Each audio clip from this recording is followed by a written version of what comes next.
Assalamualaikum warahmatullahi wabarakatuh. Di sini saya Selvi Kusadiati akan menjelaskan materi mengenai manajemen keuangan 2. Materi yang pertama yaitu aktiva lancar. Aktiva lancar adalah aktiva yang diharapkan dapat berubah menjadi kas dalam waktu yang singkat. Aktiva juga memiliki 5 jenis, yaitu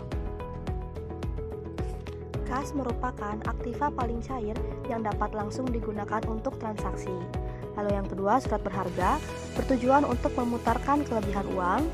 Lalu ketiga, piutang merupakan dana perusahaan yang ada pada perorangan atau perusahaan lain sebagai konsekuensi penjualan kredit. Lalu keempat, persediaan merupakan barang yang dimiliki perusahaan untuk dijual kembali. Lalu yang kelima, biaya dibayar di muka merupakan pengeluaran perusahaan kepada supplier sebelum mendapatkan barang atau jasa tersebut. Materi yang kedua yaitu struktur hutang. Struktur hutang merupakan suatu komposisi jangka waktu hutang yang dipergunakan oleh perusahaan. Hutang juga memiliki 3 macam, yaitu hutang jangka pendek merupakan hutang yang akan dibayar dalam waktu 12 bulan. Lalu hutang jangka menengah, pembayarannya dilakukan secara berkala. Lalu di hutang jangka panjang, hutangnya memiliki waktu pembayaran 5-10 tahun. Dalam hutang jangka panjang memiliki 3 jenis, yaitu hutang obligasi, kredit investasi, dan hutang hipotek. Materi ketiga yaitu struktur jangka waktu pendanaan. Jika diasumsikan perusahaan telah mempunyai kebijakan tentang pembayaran-pembayaran, maka jumlah hutang dagang dan rekening atau akun akrual seperti pajak yang harus dibayar dan hutang gaji akan berubah dengan sendirinya bila aktivitas perusahaan berubah.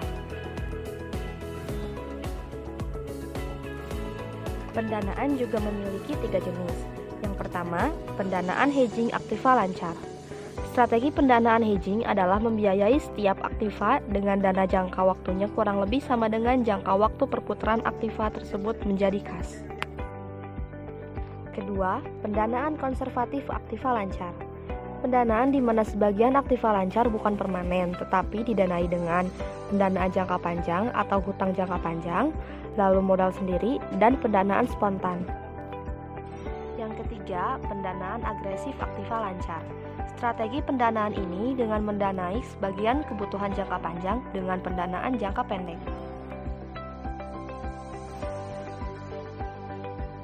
Materi keempat yaitu jumlah aktiva lancar. Apabila perusahaan menetapkan kebijakan tentang piutang dan persediaan, maka jumlah aktiva lancar akan dipengaruhi oleh tingkat penjualan yang diharapkan juga akan dipengaruhi oleh besar kecilnya perusahaan menyediakan kas. Semakin besar tingkat kegiatan, maka semakin besar pula jumlah aktiva lancar yang dimiliki perusahaan. Semakin besar saldo kas yang disediakan, semakin besar kemampuan perusahaan memenuhi kewajiban kasnya. Sebaliknya, dengan banyaknya kas yang dimiliki, semakin rendah profitabilitas perusahaan karena kas diasumsikan memberi profitabilitas yang rendah.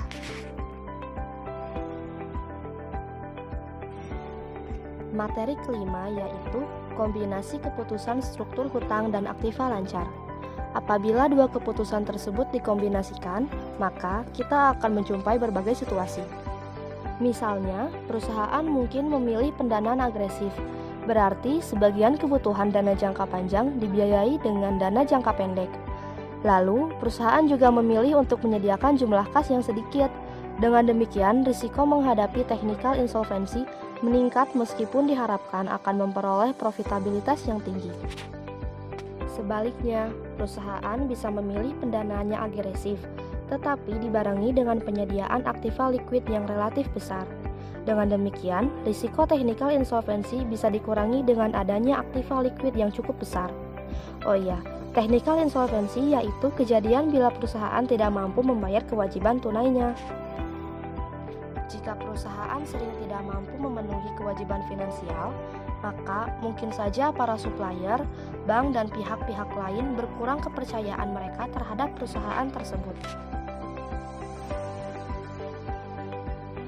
Materi keenam yaitu menaksir jumlah modal kerja. Modal kerja diartikan sebagai aktiva lancar untuk operasi perusahaan. Misalnya, tidak termasuk di dalamnya piutang kepada manajemen, investasi pada sekuritas, dan sebagainya. Untuk menghitung kebutuhan modal kerja, bank akan memproyeksikan berapa aktiva lancar tersebut. Kemudian, 70%-nya akan disediakan dananya dalam bentuk kredit modal kerja. Terdapat dua metode dalam menaksir jumlah modal kerja. Yang pertama, metode keterkaitan dana pada modal kerja. Pengertian modal kerja di sini adalah selisih antara aktiva lancar dengan pendanaan spontan. Yang kedua, metode arus kas. Arus kas yang dipertimbangkan hanyalah arus kas yang menyangkut penerimaan dan pengeluaran dari operasi sehari-hari. Dalam menentukan besarnya jumlah modal kerja dapat dilakukan dengan periode perputaran dan pengeluaran kas. Pada periode perputaran, keseluruhan dari periode yang meliputi jangka waktu pemberi kredit beli, lama penyimpanan bahan mentah di gudang, lamanya proses produksi, lamanya barang jadi disimpan di gudang, dan jangka waktu penerimaan piutang. Dalam pengeluaran kas, biaya rata-rata per hari untuk membeli bahan baku, bayar gaji buruh, bahan pembantu, dan lain-lain. Contoh soal, PT ABC memproduksi produk set setiap harinya sebanyak 100 unit. Dalam satu bulan perusahaan bekerja selama 25 hari. Unsur biaya yang dibebankan untuk setiap unit produk adalah sebagai berikut. Pertama, bahan mentah A seharga Rp500. Kedua, bahan mentah B seharga Rp200. Dan ketiga, tenaga kerja langsung seharga Rp400. Biaya administrasi setiap bulan adalah Rp1.250.000. Gaji pimpinan perusahaan setiap bulan Rp2 juta. Untuk pembeli bahan mentah A, perusahaan harus memberikan uang muka kepada supplier bahan mentah tersebut, rata-rata 5 hari sebelum bahan mentah diterima. Waktu yang diperlukan untuk membuat barang tersebut adalah 5 hari. Dan selanjutnya, atas pertimbangan kualitas barang, masih harus tersimpan di gudang 2 hari. Penjualan dilakukan dengan kredit dengan syarat pembayaran 10 hari sesudah barang diambil. Pimpinan menetapkan persediaan besi sebanyak Rp2 juta. Berapa besarnya kebutuhan modal kerja yang diperlukan perusahaan tersebut untuk dapat membiayai operasi perusahaan? Jawaban, di sini kita menggunakan periode perputaran, yaitu di bahan mentah A, terdapat dana yang terikat dalam persekot bahan sebanyak 5 hari, lalu proses produksi 5 hari, dan barang jadi 2 hari, lalu piutang dagang 10 hari. Dan di bahan mentah B, tenaga kerja langsung, biaya administrasi, gaji dan pimpinan, proses produksinya adalah 5 hari, barang jadinya 2 hari, dan piutang dagang adalah 10 hari. Kebutuhan dana yang akan ditanamkan dalam unsur modal kerja tersebut adalah A. Bahan mentah A sebanyak 100 unit dikali Rp500 dikali 22 hari, hasilnya Rp1.100.000. B. Bahan mentah B sama dengan 100 unit dikali Rp200 dikali 17 hari sama dengan Rp340.000. Dan C. Tenaga kerja langsung sama dengan 100 unit dikali Rp400 dikali 17 hari sama dengan Rp680.000. Lalu jumlahnya sebanyak Rp2.120.000. Lalu di biaya administrasi dan gaji pimpinan, jumlah biaya selama 1 bulan adalah Rp3.250.000. Lalu jumlah biaya produksi selama 1 bulan adalah 25 dikali 100 unit sama dengan 2.500 unit. Biaya per unitnya adalah Rp3.250.000 dibagi 2.500 unit sama dengan 1.300. Biaya per harinya 100 unit dikali 1.300 sama dengan Rp1.300.000. Dana yang diperlukan untuk biaya selama periode perputaran adalah Rp1.300.000 dikali 17 hari sama dengan Rp22.100.000. Dan persediaan kas minimal adalah Rp2 juta. Jadi jumlah modal kerja yang dibutuhkan adalah Rp26.220.000. Hasil itu didapat dari 22.100.000 ditambah 2 juta ditambah Rp2.120.000. Materi ketujuh yaitu efisiensi modal kerja. Kesalahan dalam pengelolaan modal kerja akan menyebabkan buruknya kondisi keuangan perusahaan sehingga kegiatan perusahaan dapat terhambat bahkan terhenti sama sekali.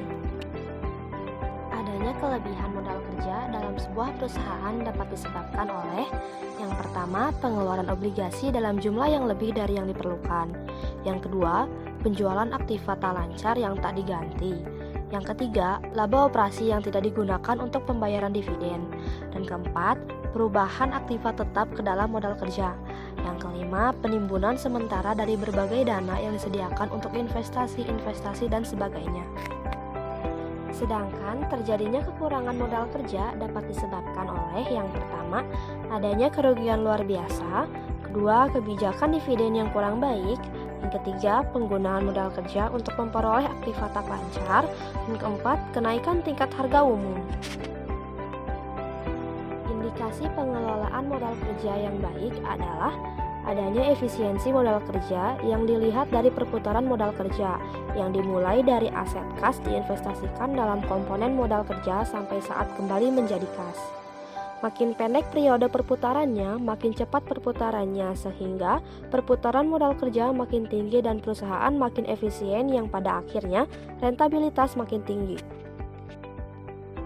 Rasio efisiensi modal kerja memiliki 3 perputaran, yaitu perputaran pertama, perputaran modal kerja atau working capital turnover, menunjukkan banyaknya penjualan yang dapat diperoleh perusahaan untuk tiap rupiah modal kerja. Formulasinya adalah WCT sama dengan X 100%.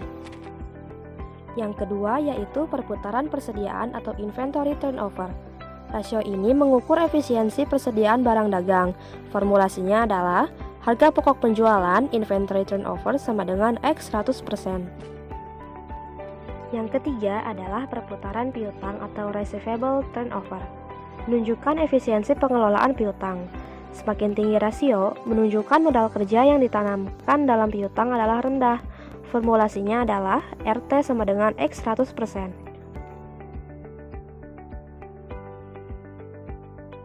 Sekian yang dapat saya sampaikan, semoga materi ini dapat bermanfaat. Wassalamualaikum warahmatullahi wabarakatuh.